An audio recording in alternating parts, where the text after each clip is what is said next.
1 o'clock. We will get this budget meeting started. This is a budget meeting of the Bureau of Information Technology. Councilor Green, I'm joined by Councilor Hogan, Councilor Gathers, Councilor Paniagua, Councilor Allen, and Councilor Schultz. And we'll turn it over to you guys.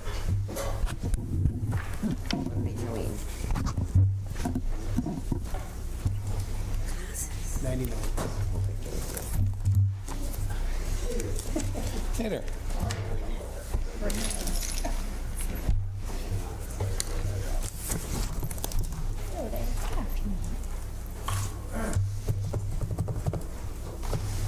Just walk us through it. Sure. David, you want to start? Sure. I'll turn my phone off. Like a lot of city departments, we're battling an attrition of employees. It's especially pronounced on the technical end, whether it be Put the mic a little closer to you.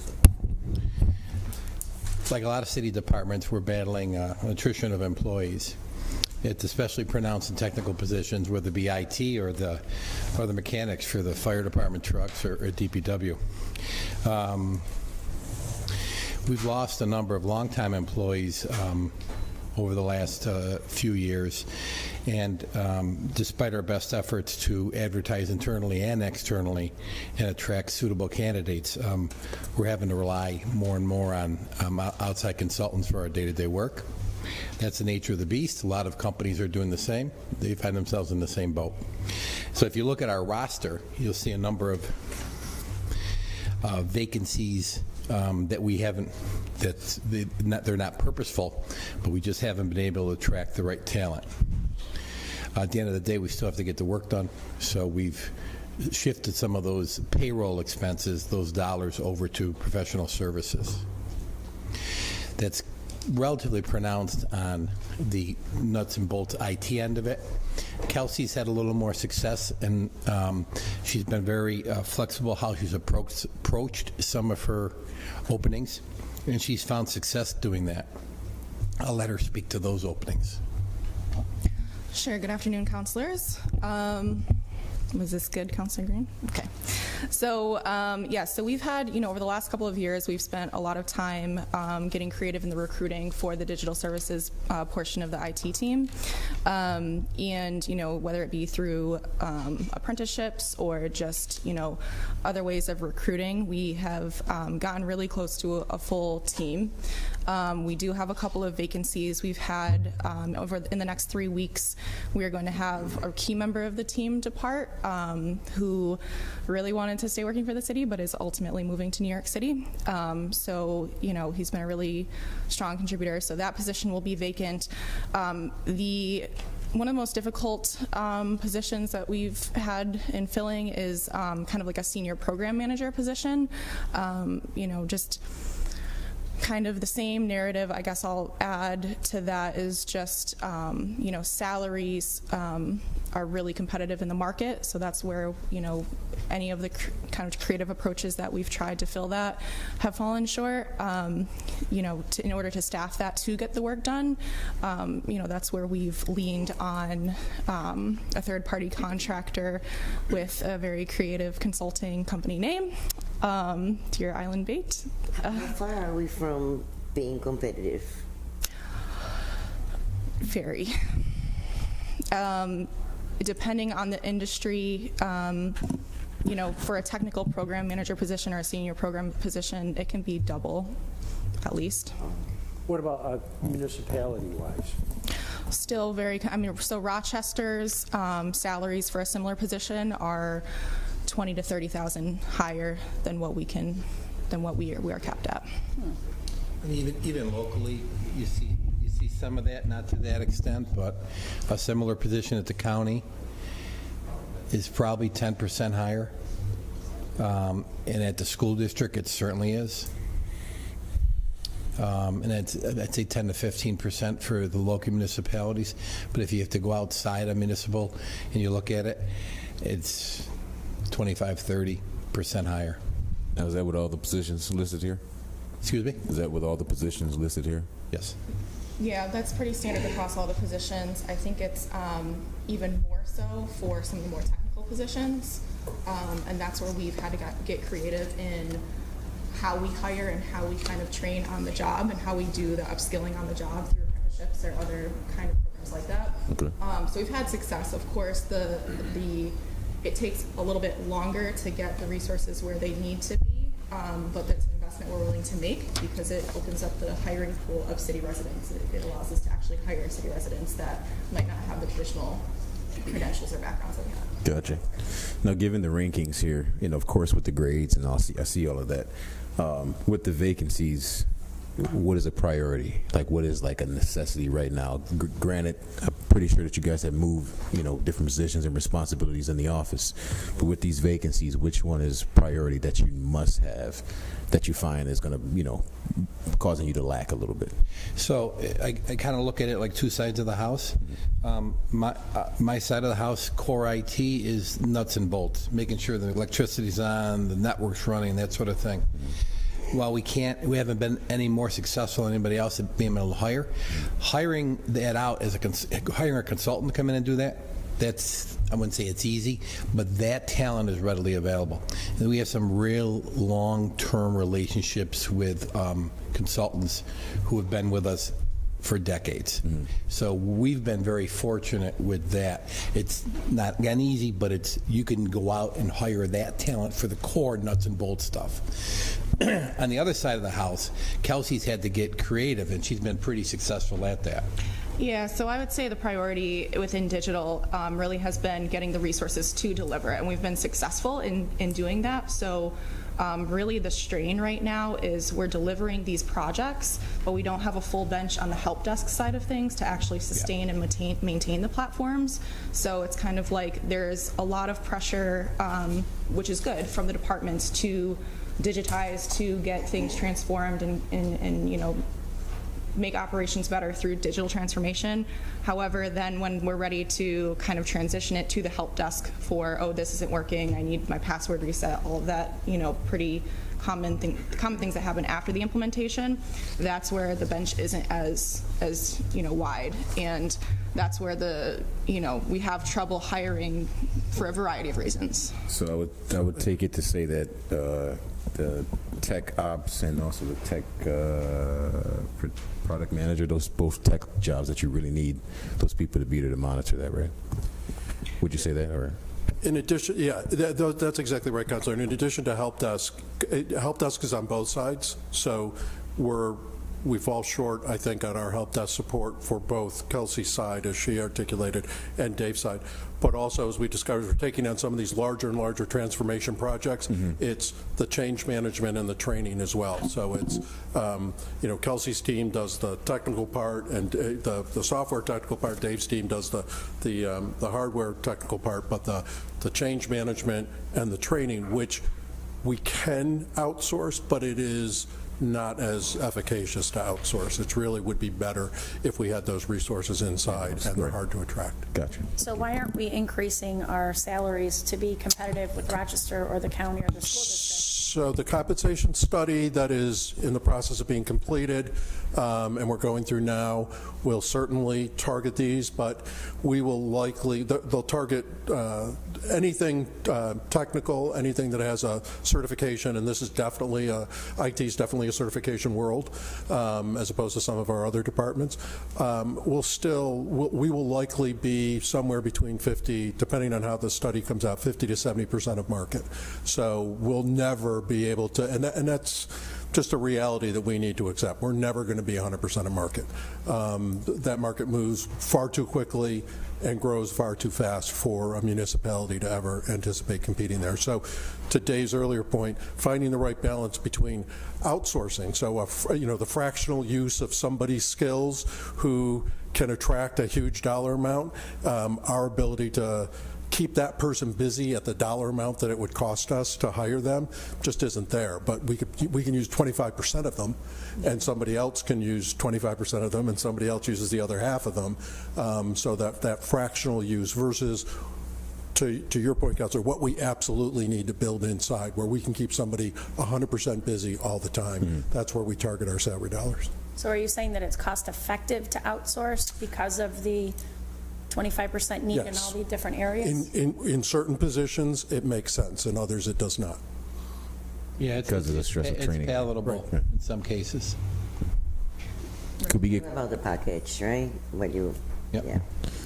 Because if we hire you as a consultant and we don't have any work for you on Thursday, we don't pay you Thursday. Exactly.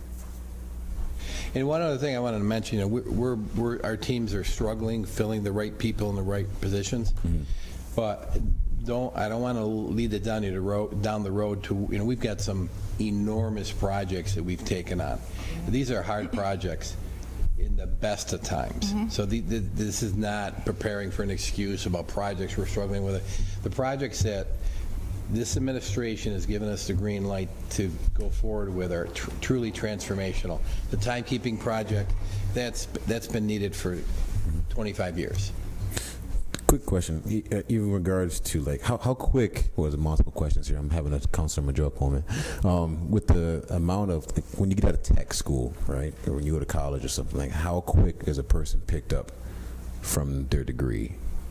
The only reason why I'm saying it is because I'm wondering if maybe, you know, we reach out to the colleges to see if those students could, you know, either intern with us or some sort to get the experience, and also we can use them, safely saying that, to Give them jobs. Yeah. give them jobs and also to, you know, help us with the help that we need here. Yeah, so that's definitely one of the strategies that we tried to employ in kind of filling some of these seats, and we've had some success. And even with entry-level positions, we are still, depending on what that individual is looking for, we can still be a little bit below market. But where we've had success in recruiting is just like the purpose-driven work. You know, like I push the land bank benefit often, something that I took advantage of, and something that several other members of my team are taking advantage of. You know, so there's different ways that, you know, we can recruit, especially to your point, once they're right out of college, especially if they went to SU, they have a little bit of a connection with the city and they want to continue to see it grow and be part of that change. So I'm encouraged to hear that you're doing this at the IT department level, but is HR doing that? Blanket? I don't know if they can speak on that. No. I'm not sure. We're doing it in other areas as well. It lends itself in technology because there's a fairly steady, ready pool of folks.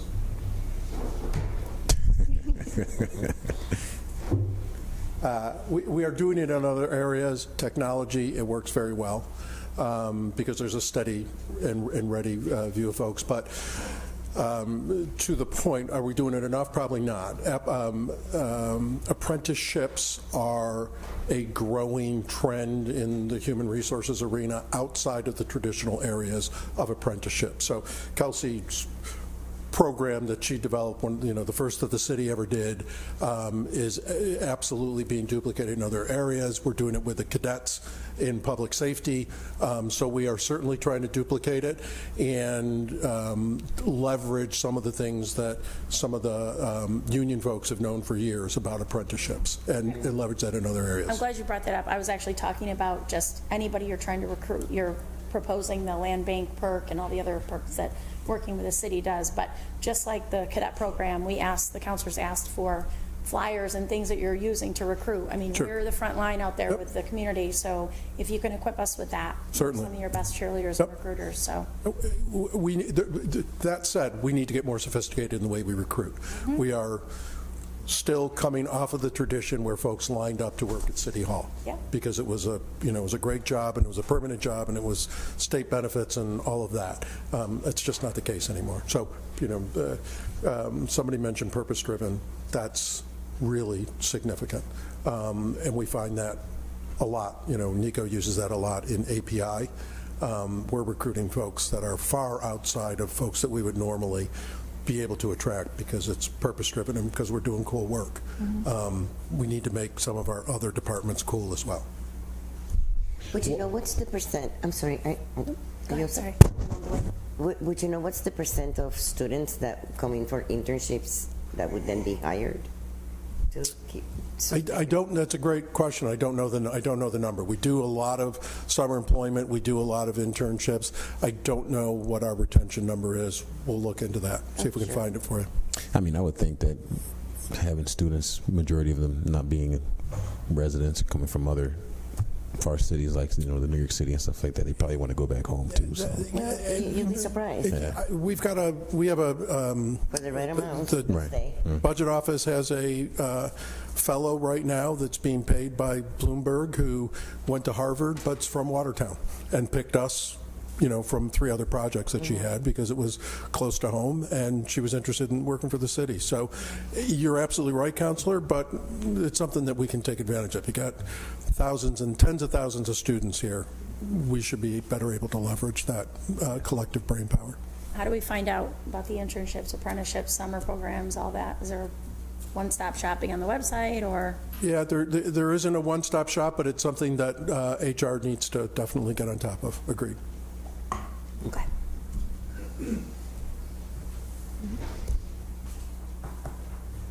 And I do just want to add, Councilor Paniagua, that we have had 4 paid fellows in the last year and a half or so, and 2 stayed on full-time, so within digital. And one of whom is not originally from here.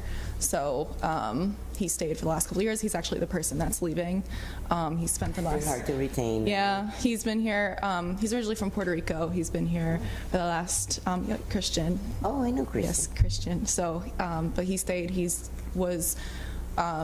quite frankly, I would argue one of the primary reasons that Kronos was deployed, and obviously did great work, and stayed and grew and is ready to take what he has learned here, and he actually wants to do the same thing in Puerto Rico. That's his goal. Excellent. So well, we're losing, but that's right, exactly. So it's safe to say nobody in your office has downtime, I see, huh? What's that? I wish. It's safe to say nobody has downtime in your office. Huh? Okay.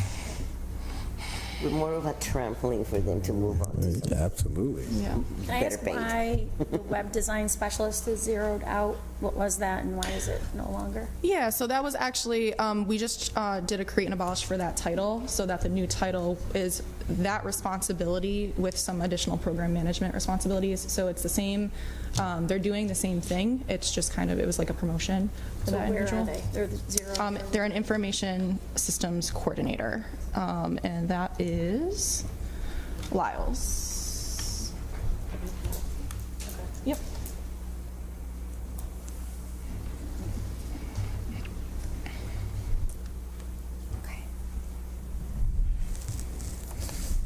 If there's no questions about staffing, just if I can just give the council an idea of some of the things that are upcoming that you'll hear about.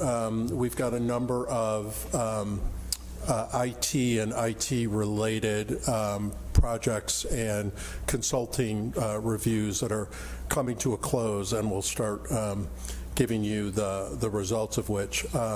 Dave has a big one that's just crossing the finish line. He's got a draft report from the New York State Department of Emergency Services and Homeland Security on cybersecurity. We've got a 129-page draft report that is just full of fantastic work that they did on our entire network. So Dave will be working his way through that.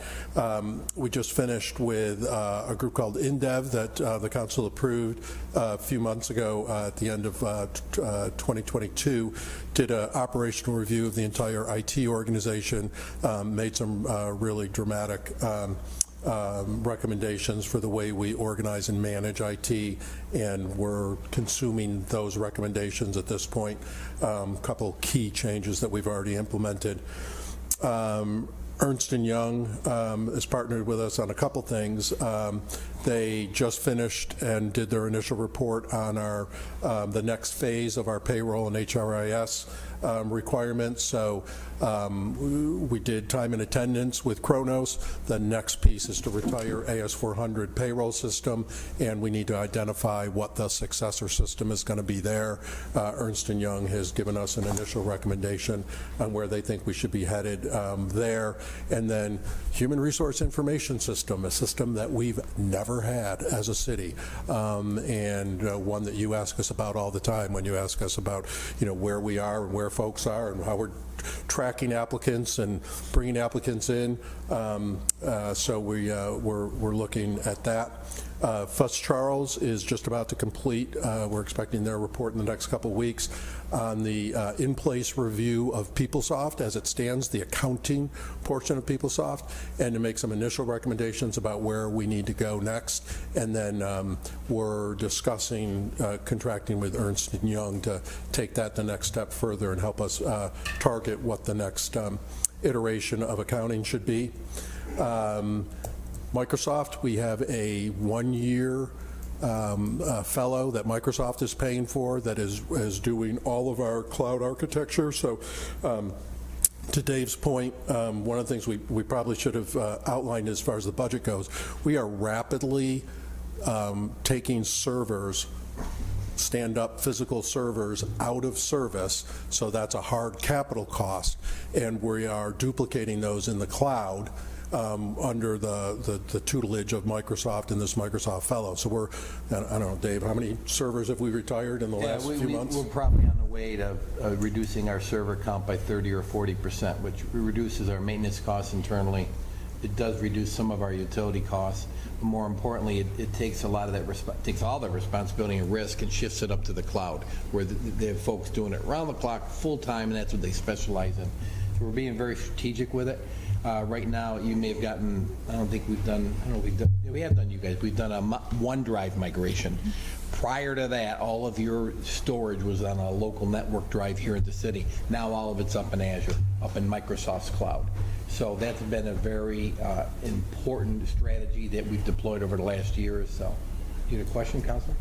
No. Oh, I thought you did. I was just fascinated. That too. Is it Cumulus? No. It is, Cumulus. And then the last one that is in Nico's shop, Talon, who was just purchased by EY, unbeknownst to us, so now we have a third project with EY, which we didn't expect, is working with Nico and their team on our whole data infrastructure, how we extract data from our systems, store it, analyze it, maintain it. So we've got a lot going on in the IT area, both internally and externally. Also, I came to the council back in the fall. New York State came up with a new offering last year called a Joint Security Operations Center with a cool acronym of JSOC. So we were one of the first 5 municipalities in the state to go live with this. So all of our cybersecurity software that runs on our servers and our PCs is run through the state. Not only do they help us with the technology, they help us with the cost. So it saves money. We no longer pay out of pocket for the solution we had before. We are now with the same solution with about 60 other municipalities throughout New York State. And New York State gets this global view of what's going on in all the municipalities, rather than everybody trying to fight the fire on their own. Mm-hmm. So that has been a great offering from New York State. They have done everything they said they ever would do, and they're already coming out. In fact, I'm going to have legislation for you in a couple of weeks with another phase of this, with another product offering, deepening what they're doing for us now, all in the name of cybersecurity. That's been a real boon for us. It makes us safer, and which is far more important than even saving a little bit of money, is keeping our data and our users safe. So is that across the board? SPD, everybody? So New York State didn't want to overpromise, so they have not opened it up to school districts or standalone police departments yet. So it's all cities. 5 cities were the first 5 tenants. Now it's opened up to counties. I think you'll see school districts and the police department be able to participate next, but not yet. It's not even a year old, so they're being very, very deliberate about how they roll it out. Speaking of dollars, questions that we had posed earlier today, Are there any major grants that would help support the IT with the cost and expenditures and things? Well, I can offer it. I wouldn't call it major, but we have a cybersecurity grant. In fact, I just purchased some equipment with funds that I believe are going to be approved for it. It's about in the $50,000 range. So, major relative to a $3 million budget? No. Gotcha. But Probably the biggest outside dollars that are coming in is the in-kind services from JSOC. The cybersecurity study that they did alone it probably would have cost us $100,000 or better to do, and they did it. The CloudStrike software that they are providing us with, tens of thousands of dollars, so just by participating with the state on that.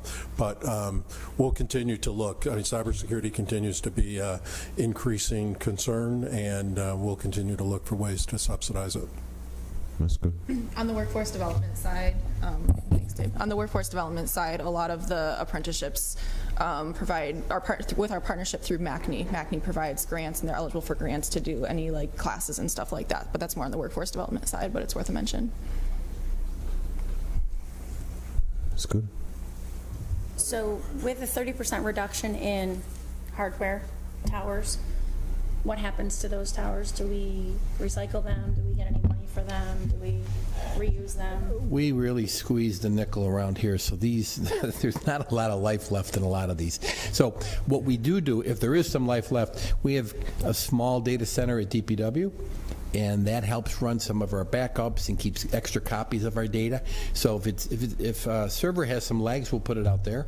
If it's a PC, the PC will go to one of the rec centers. We don't normally buy new PCs for the rec centers. They get the ones that are 3 or 4 years old. But so if we can get some more juice out of it, we do. We don't have that a lot. So how many is 30%? I think at tops we were probably at about 75 servers. We expect to be probably under 50 by this summer. At servers, and then it not just but it's a fuzzy number because these servers are not physical servers. There may be one physical server that we virtualize 5 or 6 times. So we may get rid of 3 or 4 of those virtual servers, but that one physical box is still there. It's not working as hard.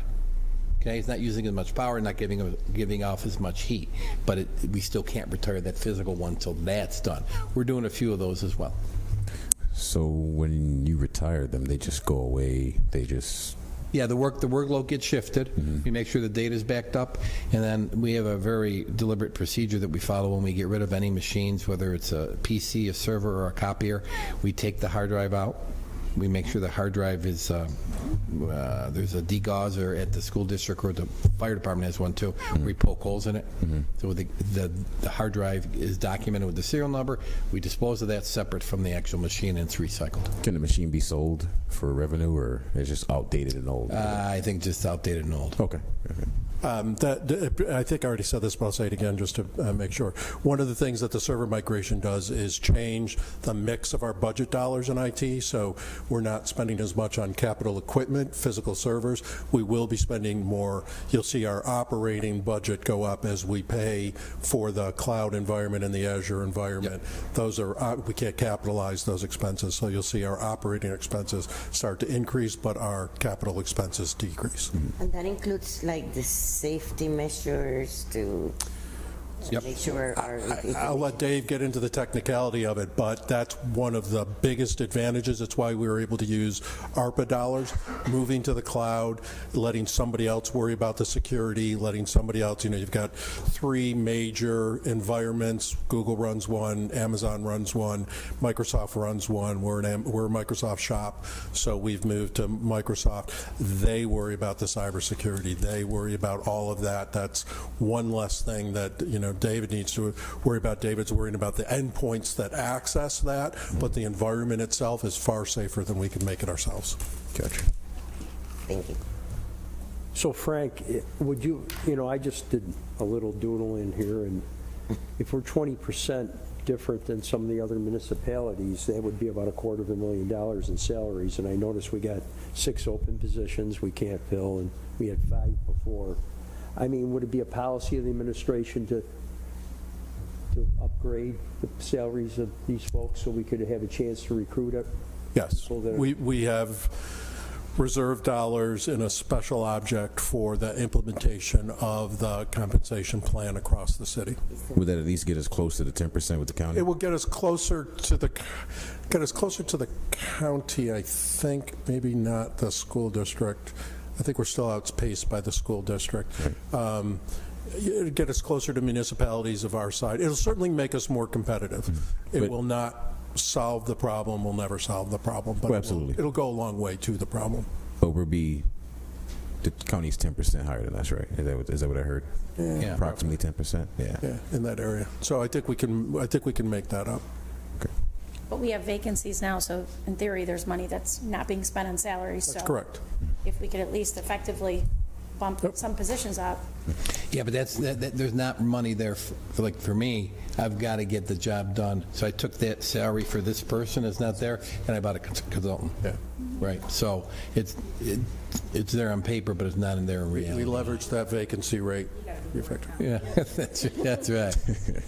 Well, I think it's just a recognition that we are so dependent on the IT. Sure. Yep. I mean, the way, and it's going to become even more dependent, so it's got to be a, and I love what Kelsey said about the land bank. I voted on your house, by the way. Thank you. I voted yes.